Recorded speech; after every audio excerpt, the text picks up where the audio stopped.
दोस्तों, मनुष्य जिस प्रकार से सोता है उसका उसके जीवन पर पॉजिटिव अथवा नेगेटिव प्रभाव पड़ सकता है। खासकर घर की लक्ष्मी अर्थात घर की स्त्री किस प्रकार से सोती है, इस पर उस घर की किस्मत टिकी हुई होती है। स्त्री के गलत तरीके से सोने से घर में दरिद्रता आती है, क्लेश होता है। लेकिन अगर स्त्री उत्तम प्रकार से सोती, अपना सिर सही दिशा में रखकर सोती है, तो निश्चित ही उस घर में माँ लक्ष्मी प्रसन्न होकर प्रवेश करती है। हमारे शास्त्रों में स्त्रियों के सोने के तरीके को विशेष महत्व दिया है।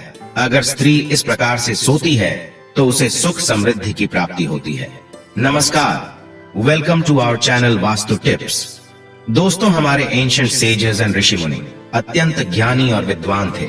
संसार के कल्याण हेतु उन्होंने ब्रह्मचर्य व्रत का पालन करते हुए जप तप आदि प्रकार के महान कार्य किए हैं। उन्होंने अपनी योग विद्या, ज्ञान तथा अनुभव के आधार पर प्राचीन शास्त्र और पुराणों का निर्माण किया है तथा देवताओं द्वारा प्राप्त ज्ञान को भी उन्होंने शास्त्रों के माध्यम से मनुष्यों तक पहुंचाने का उत्तम कार्य किया है। हमारे धर्म शास्त्रों में स्त्री और पुरुष दोनों के लिए ही महत्वपूर्ण नियमों का वर्णन किया गया है। सुबह जागने से लेकर रात्रि को सोने तक किए जाने वाले सभी नित्य कर्मों से जुड़े महत्वपूर्ण नियमों के बारे में हमारे शास्त्रों में बताया गया है। एक मनुष्य को उत्तम स्वास्थ्य की प्राप्ति के लिए अपने शरीर को कैसे शुद्ध रखना है और इस शरीर को पवित्र करने के लिए नित्य कौन से कार्य करने चाहिए, इसका वर्णन भी हमारे विद्वान ऋषियों ने किया है। श्री कृष्ण कहते हैं, मनुष्य को अपने शरीर से अत्यधिक मोह नहीं करना चाहिए, किंतु उसे परमात्मा से प्राप्त इस शरीर का नाश भी नहीं करना चाहिए। कई बार मनुष्य नाना प्रकार के अनिष्ट कार्य करके अपने पवित्र शरीर को मलिन करते हैं, इसे दूषित करते हैं तथा पाप युक्त बना देते हैं, जिस कारण से शरीर में रोग उत्पन्न होते हैं, मनुष्य की आयु कम होने लगती है और उसे अकाल मृत्यु प्राप्त होती है। आज हम बात करने वाले हैं मनुष्य को अपने शरीर को पवित्र कैसे रखना है और रात्रि को सोते समय कौन से नियमों का पालन करना चाहिए। खासकर महिलाओं को इस एक महत्वपूर्ण नियम का पालन अवश्य करना चाहिए, अन्यथा जीवन में दुर्भाग्य आता है। सबसे पहली बात है कि मनुष्य को नित्य स्नान करना चाहिए। बिना स्नान किए कभी नहीं रहना चाहिए।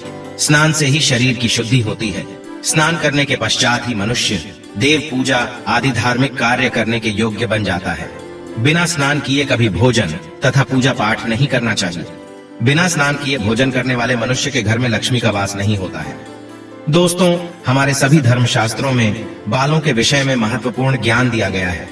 मनुष्य को अपने बालों को कैसे रखना चाहिए, किस दिन कटवाना चाहिए तथा किस दिन नहीं कटवाना चाहिए, बालों को कितना लंबा रखना श्रेष्ठ होता है और बालों से संबंधित क्या तांत्रिक कारण होते हैं, इसके बारे में शास्त्रों में बताया गया है। दोस्तों, हिंदू धर्म में सप्ताह का प्रत्येक दिन किसी न किसी देवता को समर्पित होता है और सप्ताह के प्रत्येक दिन के कुछ नियम भी अवश्य होते हैं। इसी तरह बाल कटवाने से संबंधित भी कुछ नियम होते हैं जो हर दिन के हिसाब से अलग अलग बताए गए हैं। शास्त्रों के अनुसार मनुष्य को अपने बाल मंगलवार, गुरुवार और शनिवार के दिन कभी नहीं कटवाने चाहिए। मंगलवार का दिन मंगल ग्रह से संबंधित होता है। मंगलवार को बाल काटने से जीवन में क्लेश की स्थिति निर्माण होती है, अकारण ही शत्रु निर्माण होते हैं और व्यक्ति का स्वभाव भी क्रोधी बनने लगता है। गुरुवार के दिन भी बाल नहीं कटवाने चाहिए, इससे गुरु कमजोर होता है तथा व्यक्ति की आयु भी कम होने लगती है। इस दिन बाल कटवाने से धन संपत्ति का नाश होता है और दरिद्रता भी आती है। शनिवार के दिन भी बाल कटवाने से मनाही की गई है। शनिवार का दिन शनि ग्रह से संबंधित है। इस दिन बाल कटवाने से अशुभ घटनाएं घटने लगती है। इसीलिए शास्त्रों में मंगलवार, गुरुवार और शनिवार के दिन बाल न कटवाने की सलाह दी गई है। लेकिन बुधवार, शुक्रवार और रविवार का दिन बाल कटवाने के लिए शुभ माना गया है। इसमें से शुक्रवार का दिन ही बाल कटवाने के लिए सबसे अधिक शुभ माना जाता है। इस दिन बाल कटवाने से जीवन में सुख शांति आती है और धन संपत्ति में वृद्धि होती है। दोस्तों, शास्त्रों के अनुसार वातावरण में कुछ ऐसी लहरें अर्थात सूक्ष्म ऊर्जा होती है जो हमें आंखों से दिखाई नहीं देती है। ये सूक्ष्म ऊर्जा हमारे सभी क्रियाकलापों पर प्रभाव डालती है, लेकिन कुछ विशेष तिथियों पर ये लहरें बहुत अधिक सक्रिय अथवा तेज हो जाती है। इसीलिए इन तिथियों पर बाल नहीं कटवाने चाहिए। अमावस्या, पूर्णिमा के दिन बाल कटवाना बहुत ही अशुभ माना गया है। इस दिन जो अपने बाल काटता है उसके जीवन में नकारात्मकता और दुर्भाग्य आता है। साथ ही मध्य रात्रि में भी अपने बाल नहीं कटवाने चाहिए। इस समय पर वातावरण में तामसिक और नकारात्मक ऊर्जा का प्रवाह अधिक होता है, जिसका सीधा असर हमारे मस्तिष्क पर पड़ता है।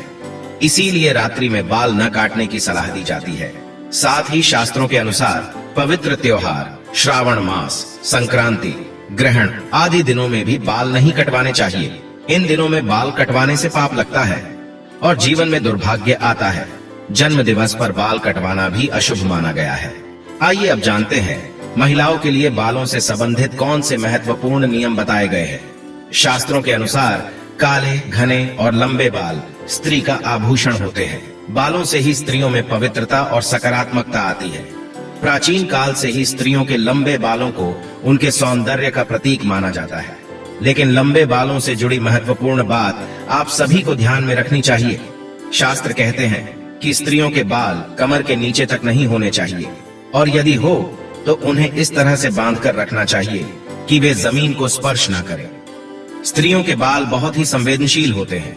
बाल जमीन पर टकराने से जमीन पर फैली नकारात्मक ऊर्जा बालों के माध्यम से मस्तिष्क में प्रवेश करती है, जिसके नकारात्मक परिणाम भोगने पड़ते हैं। साथ ही शास्त्रों में कहा गया है कि स्त्रियों को अपने बाल कभी गंदे नहीं रखने चाहिए, इससे मां लक्ष्मी रूठ जाती है। साथ ही स्त्रियों को अपनी मांग में सिंदूर अवश्य लगाना चाहिए, इससे स्त्रियों को सौभाग्य की प्राप्ति होती है। स्त्रियों को अपने बालों को हमेशा स्वच्छ रखना चाहिए। इसके पीछे धार्मिक कारण यह है कि बाल स्वच्छ रहने पर सिर में खुजली नहीं होती है और सिर में हमेशा खुजली करते रहना शास्त्रों में अशुभ फलदायी माना जाता है। गरुड़ पुराण में कहा गया है, जो स्त्री अपने बालों को खुजलाते हुए पूजा पाठ करती है, उसकी पूजा विफल हो जाती है। स्त्रियों को दोनों हाथों से जोर जोर से अपने बाल खुजलाते हुए गुरुजनों तथा बड़े बुजुर्गों से बातें नहीं करनी चाहिए। बालों को सुलझाते समय जो बालों का गुच्छा निकलता है, उसे अच्छे से फेंके। उसे यहाँ वहाँ फेंकने पर उसका दुरुपयोग हो सकता है, क्योंकि तंत्र मंत्र साधना और जादू टोने में हमेशा लंबे बालों का उपयोग किया जाता है और इसका असर जिस व्यक्ति के बाल है उसके ऊपर पड़ता है। इसलिए महिलाओं को हमेशा अपने बालों को संभाल कर रखना चाहिए। शास्त्रों के अनुसार मासिक धर्म के 3 दिनों तक स्त्रियों को अपने बाल नहीं धोने चाहिए, साथ ही अपने बाल भी नहीं कटवाने चाहिए। वैज्ञानिक दृष्टिकोण से देखा जाए तो मासिक धर्म के समय हमारा शरीर बहुत कमजोर होता है और इस समय कोई भी ऐसा काम नहीं करना चाहिए जिसमें अधिक ऊर्जा की आवश्यकता होती है। कभी भी सूर्यास्त के बाद या सूर्यास्त के समय बाल नहीं धोने चाहिए, ऐसा करना अशुभ माना जाता है। आइए अब जानते हैं स्त्री और पुरुष को कैसे सोना चाहिए। शास्त्रों के अनुसार सोते समय अपना सिर हमेशा पूर्व अथवा दक्षिण दिशा में करके ही सोना चाहिए। उत्तर अथवा पश्चिम दिशा में सिर रखकर सोना अशुभ माना गया है। दक्षिण मृत्यु की दिशा मानी गई है। इस दिशा में अपने पैर कभी नहीं रखने चाहिए, इससे मृत्यु देवता यमराज का अपमान होता है। इसके पीछे वैज्ञानिक कारण यह है कि पृथ्वी की चुंबकीय ऊर्जा सतत प्रवाहित रहती है। यह चुंबकीय ऊर्जा उत्तर से दक्षिण की ओर बहती है, इसीलिए अगर आप उत्तर में पैर करके सोएंगे तो यह ऊर्जा पैरों से होकर मस्तिष्क तक जाती है, जिससे रक्त का प्रवाह ठीक से होता है। साथ ही शास्त्रों में कहा गया है कि उत्तर की ओर सिर करके सोने वाले व्यक्ति के पास धन कभी नहीं आता है, उसका संपूर्ण परिश्रम व्यर्थ हो जाता है। लेकिन दक्षिण की ओर सिर करके सोने से धन संपत्ति में वृद्धि होती है। स्त्रियों को रात को सोते समय अपने बाल खुले नहीं रखने चाहिए। बालों को हमेशा ही बांधकर सोना चाहिए। बाल बांधकर सोने से ऊर्जा का संतुलन बना रहता है। बाल खुले रखकर सोने वाली स्त्री के घर में लक्ष्मी का वास नहीं होता है और हमेशा धन से जुड़ी समस्या बनी रहती है। तो दोस्तों, इस प्रकार से हमारे शास्त्रों में स्त्री और पुरुष को सोते समय पालन किए जाने वाले महत्वपूर्ण नियमों के बारे में बताया गया है। उम्मीद है आपको यह जानकारी अच्छी लगी होगी। वीडियो को लाइक जरूर करें और कमेंट में जय श्री कृष्ण तथा जय मां लक्ष्मी जरूर लिखें। साथ ही चैनल को सब्सक्राइब करना न भूलें। आप सभी का धन्यवाद।